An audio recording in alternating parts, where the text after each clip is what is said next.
sacerdote, filho de Buzim, e ele estava ali na Babilônia. Foi levado para a Babilônia em exílio, né? Com cativeiro. A Bíblia diz que tanto Ezequiel quanto Jeremias profetizavam a respeito do castigo de Deus sobre o seu povo. Por que o castigo de Deus? Porque a Bíblia diz que aquele povo andava obstinado. A Bíblia vai nos dizer que aquele povo era o povo rebelde. O povo que não queria mais ouvir a voz de Deus. Deus falava e eles continuavam com as suas práticas abomináveis.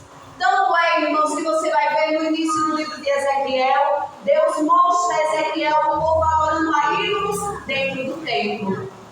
Veja, irmãos, como a nação de Israel estava tão contaminada. Como este povo estava tão afastado de Deus. Mas ali no templo eles cultuavam. Ali no templo eles adoravam. Ali no templo eles ofertavam bezerros e diziam que eram para Deus. Mas às escondidas eles estavam adorando e servindo a outros deuses. E Deus lá em cima vendo tudo, porque a Bíblia fala que os olhos deles são como chama de fogo. Aleluia.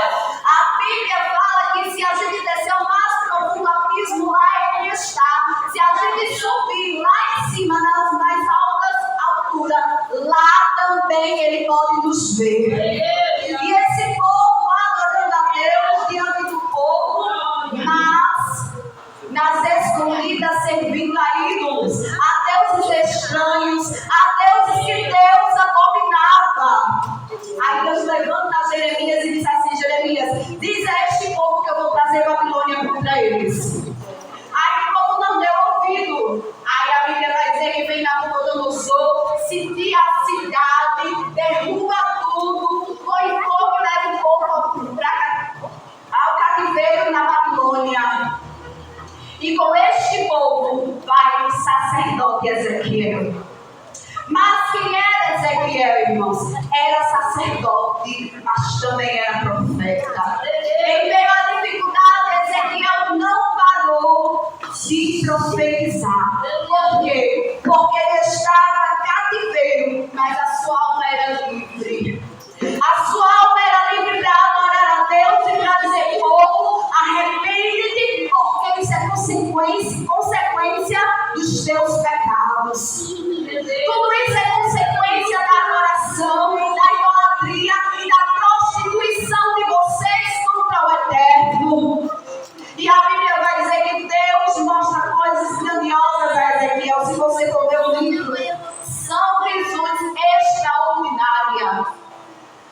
E chega aqui no capítulo 36, quando Deus diz: olha, Ezequiel, já trouxe o povo cativeiro, o povo está todo quebrado, está todo ruído, o povo agora está sofrendo e eles estão clamando a mim.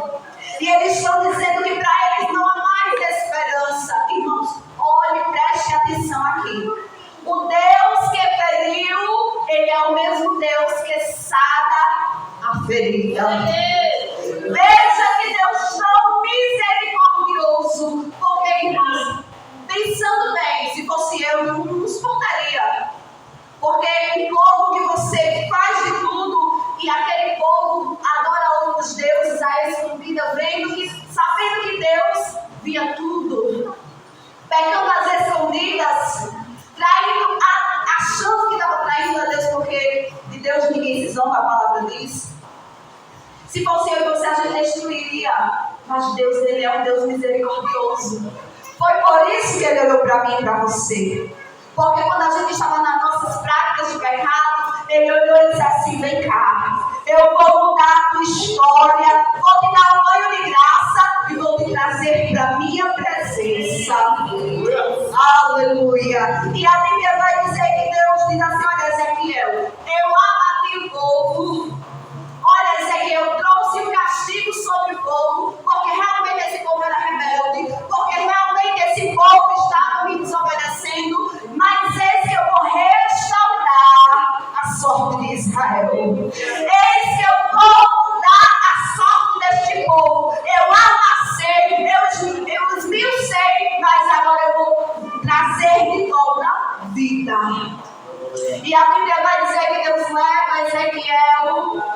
em espírito, você vai ver lá no início do capítulo 37. E fui levado pelo Espírito do Senhor sobre um vale de ossos secos. Irmãos, que visão é essa? Deus chama o profeta e diz assim: vem cá, porque eu tenho algo para demonstrar. Nem sempre o profeta vai ver o que quer, nem sempre o profeta fala o que quer. Vai falar e vai ver aquilo que Deus determinou. Aleluia. E a Bíblia vai dizer que Deus leva Ezequiel para este vale. Chegando neste vale, irmãos, Deus diz assim: olha, Ezequiel, está vendo esse vale? E a Bíblia vai dizer que eram ossos, muitos ossos e ossos sequíssimos. Está vendo esses ossos, Ezequiel? É o povo de Israel. Você vai ver aqui, ó, no versículo 11. Esses ossos que estão aí, né, sequíssimos, são o povo de Israel. E a Bíblia vai dizer que Deus diz a Ezequiel: olha, profetiza estes ossos. Eu quero, Ezequiel, que tu tenha uma palavra de autoridade sobre estes ossos. Tu vai abrir a tua boca e através de ti eu vou falar. Profetiza. Aleluia. Sempre há uma palavra. E aonde há palavra, irmãos, há mudança. Aonde há palavra, a coisa muda de situação. E a Bíblia vai dizer que Ezequiel diz assim, que Deus diz a Ezequiel: profetiza sobre estes ossos e dizem assim: ossos secos, ouvi a voz do Senhor. Meu irmão, quem já viu ossos ter ouvido? Quem já viu ossos ouvir? Mas Deus diz a Ezequiel: profetiza. Fala, ordena, porque os ossos vão ouvir. Os ossos vão ter que dar um jeito e vão ouvir a tua voz. E a Bíblia vai dizer que ele profetiza. E profetizei segundo o Senhor me ordenou. E disse: ossos secos, ouvi. Nunca vi ossos ter ouvido, mas nesse dia eles ouviram. Ossos secos, ouvi a voz do Senhor. E a Bíblia vai dizer, irmãos, que foi um barulho de ossos com ossos se juntando. Os ossos procuraram os outros para se juntarem e formar o seu corpo. E formar o corpo. E a Bíblia vai dizer no versículo 6 que eu li para vocês: estava o esqueleto formado, osso com osso se juntaram, se formou o esqueleto. Mas cadê o resto do corpo? A Bíblia vai dizer que Deus diz assim agora, Ezequiel, profetiza e diz assim, ó: vou colocar em vocês tendões, carne e pele. Para o corpo estar estruturado, o tendão é a estrutura do corpo.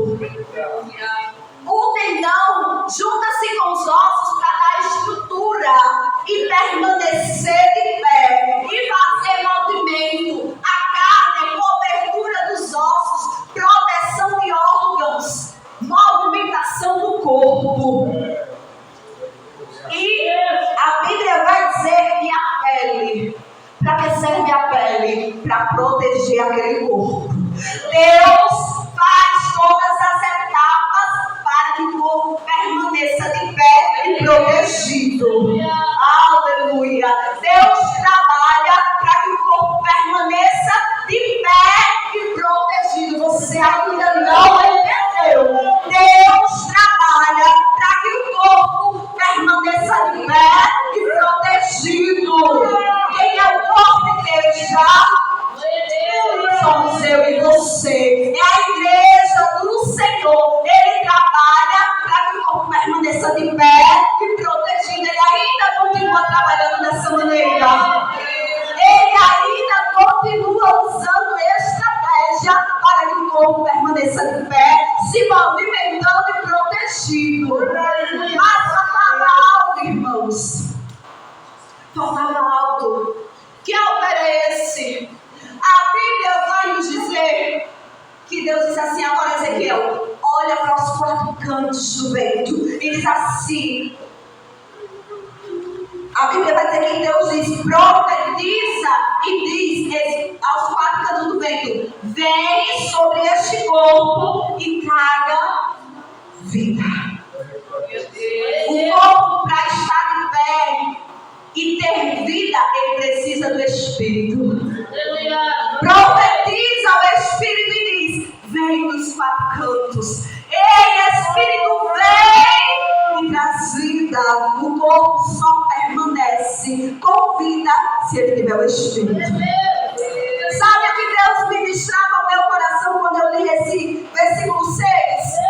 Ei, o meu povo pode ter estrutura, pode ter proteção, mas se não tiver o Espírito, não tem vida. Oh, aleluia! Se não tiver o Espírito, não tem vida. Sabe o que precisa para a igreja ter vida? Espírito de Deus. Ai, Deus. E como é que adquirimos o Espírito de Deus? Ouvindo a palavra. Ezequiel disse, vem Espírito, profetizou, deu ordem. E o Espírito se achegou. Foi falar aqui na morte de Lázaro. Aconteceu a mesma coisa. Lázaro, depois de 4 dias morto, a Bíblia vai dizer que Jesus lança uma palavra e o Espírito entrou nele.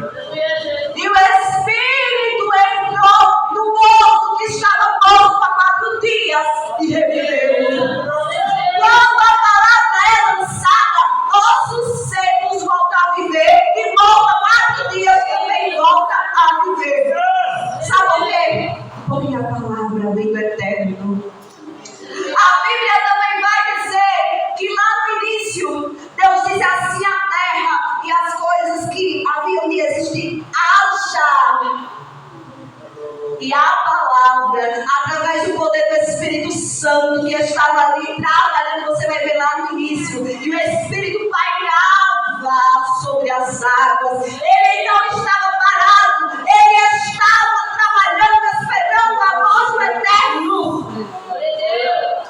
Ele estava esperando o momento certo para dizer assim, haja. Aí a ciência diz assim, foi do Big Bang. Foi não, foi na palavra. Foi na ordenança do meu pai. Ele disse, haja e houve terra, e houve céu, e houve separação de águas doces e águas salgadas, e houve vidas nas águas. Foi sobre a palavra. A ciência acha que está certa, mas ela só comprova a criação de Deus. Aleluia. Irmãos, Ezequiel profetiza e a Bíblia vai dizer que o Espírito entrou dentro daquele corpo que agora estava parado, estava com pele, com carne, com músculos, com tendões e ossos, mas estava parado. Era necessário que o Espírito entrasse, que o Espírito que traz vida, que o Espírito que transforma, que o Espírito que dá vida aos ossos secos, ele entrasse e vivificasse aquele corpo. E assim foi. Aleluia. E assim aconteceu, aqueles corpos ficaram de pé. E Deus está dizendo a Ezequiel, olha Ezequiel, assim eu falei com o meu povo. O meu povo diz assim, ó, não há esperança. O meu povo diz, meus ossos estão secos, pra gente tudo acabou. Não tem mais cidade, não estamos em outra pátria, tudo se perdeu. E a Bíblia vai dizer que Deus diz assim, olha, há esperança. Eu vou fazer de vocês aquele pequeno povo que foi fiel. A Bíblia vai dizer que Deus sempre preservava os remanescentes. Deus sempre preservou o povo que foi fiel. E Deus está dizendo assim, olha, eu vou preservar. Para no tempo certo, eu fazer de vocês novamente uma grande nação. Oh, aleluia. Sabe o que Deus está dizendo para mim e para você? de espírito para que você tenha vida. Precisa de espírito para que você entenda que ainda tem jeito, que ainda há esperança, que eu estou presente. Você precisa do meu espírito. Você precisa descer da olaria do Senhor e dizer: Senhor, eu sou pequena, mas o Senhor é grande. Eu pequei, eu falhei, eu não entendo, mas o Senhor ainda é Deus que faz. Aleluia. O Senhor ainda é Deus que trabalha. O Senhor ainda é Deus que pode me vivificar e me colocar de pé. Sabe por quê? Porque Deus não tem prazer em pessoas mortas. Oh,